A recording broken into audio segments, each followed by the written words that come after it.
मधुबन के शांत अंचल में सुखिया नाम का एक सरल हृदय चरवाहा रहता था। उसका जीवन उसकी गायों और उसकी पत्नी सुखमणि के इर्द गिर्द घूमता था। सुखमणि केवल नाम से ही नहीं, स्वभाव से भी वैसी ही थी, शांत, संतोषी और अटूट आस्था वाली। एक सुनहरी सुबह सुखिया जब अपनी लाठी उठाकर पहाड़ियों की ओर जाने लगा, तो सुखमणि ने उसे आवाज दी, सुनिए, आज की छाछ और कलेवा तो लेते जाइए। और हाँ, और जो मैंने विशेष मक्खन निकाला है, उसे मैं इस मिट्टी की हंडिया में भर रही हूँ। इसे रास्ते वाले उस पुराने बरगद के नीचे विराजित कन्हैया को अर्पित कर दीजिएगा। सुखिया ने मुस्कुराते हुए हंडिया ली और कहा, सुखमणि, तेरी मेहनत और श्रद्धा प्रभु तक जरूर पहुंचेगी। उस दिन जब सुखिया ने मक्खन का भोग लगाया, तो उसकी आंखों के सामने एक चमत्कार हुआ।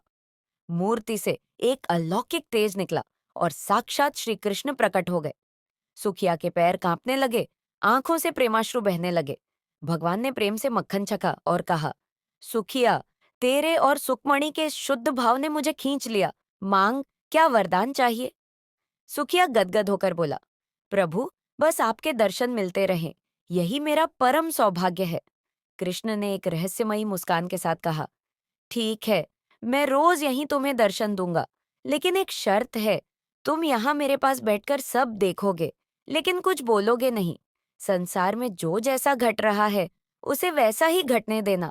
अगर तुमने अपनी जुबान खोली या हस्तक्षेप किया, तो यह दर्शन का क्रम टूट जाएगा।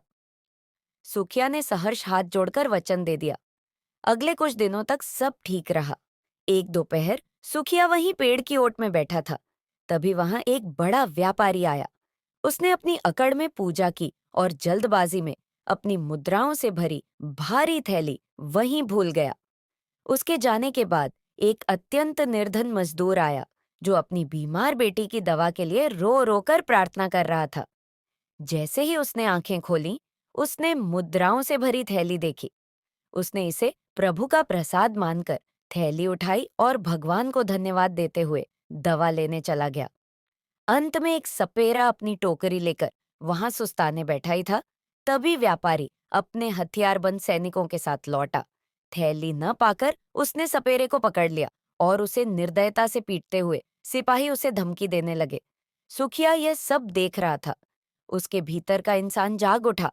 उसे लगा कि यदि वह चुप रहा, तो एक निर्दोष की जान चली जाएगी। उसने भगवान को दिया वचन भुला दिया और चिल्लाते हुए झाड़ियों से बाहर आया, ठहरो, इस सपेरे को छोड़ दो, यह निर्दोष है। असली धन वह मजदूर ले गया है जो उस दिशा में गया है। व्यापारी सपेरे को छोड़ उस गरीब मजदूर की ओर भागा।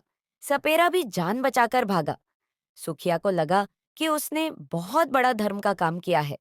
तभी भगवान श्री कृष्ण प्रकट हुए, लेकिन उनके मुख पर प्रसन्नता नहीं थी। उन्होंने कहा, सुखिया, तुमने आज अपना वचन ही नहीं, बल्कि नियति का संतुलन भी तोड़ दिया। सुखिया चकित होकर बोला, प्रभु, मैंने तो एक निर्दोष की रक्षा की है और सत्य बोला है। भगवान बोले, सुखिया, सत्य के भी कई तल होते हैं। सुनो, वह व्यापारी महापापी था। वह धन उसने गरीबों को सताकर कमाया था। आज उसकी थैली खोना उसके पापों का हिसाब था। तथा वह मजदूर जो पिछले कई जन्मों का पुण्यात्मा था, उसे वह धन उसकी बेटी की जान बचाने के लिए पुरस्कार स्वरूप मिला था। और वह सपेरा, उसके जीवन की घड़ी आज समाप्त होने वाली थी। यदि वह जेल चला जाता, तो आज की रात उसकी मृत्यु टल जाती। लेकिन तुम्हारे हस्तक्षेप से वह छूट तो गया, पर आगे जाकर एक सांप के काटने से उसकी मृत्यु हो गई। सुखिया की आंखों के सामने अंधेरा छा गया। उसे समझ आया कि मनुष्य अपनी सीमित दृष्टि से केवल वर्तमान को देखता है, जबकि ईश्वर अनंत को देखते हैं। सुखिया खाली हंडिया लेकर घर लौटा। सुखमणि ने जब उसकी उदासी का कारण पूछा, तो उसने सब सच बताया। सुखमणि ने धीरज बंधाते हुए कहा, स्वामी, ईश्वर का विधान हमारी बुद्धि से परे है।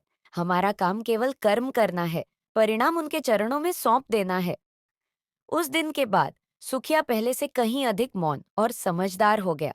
उसने जान लिया कि जीवन में जो कुछ भी घट रहा है, उसके पीछे ईश्वर की कोई न कोई बड़ी योजना विद्यमान है। इस कहानी की मुख्य सीख यह है कि मनुष्य की दृष्टि सीमित है, जबकि ईश्वर का विधान अनंत और न्यायपूर्ण है।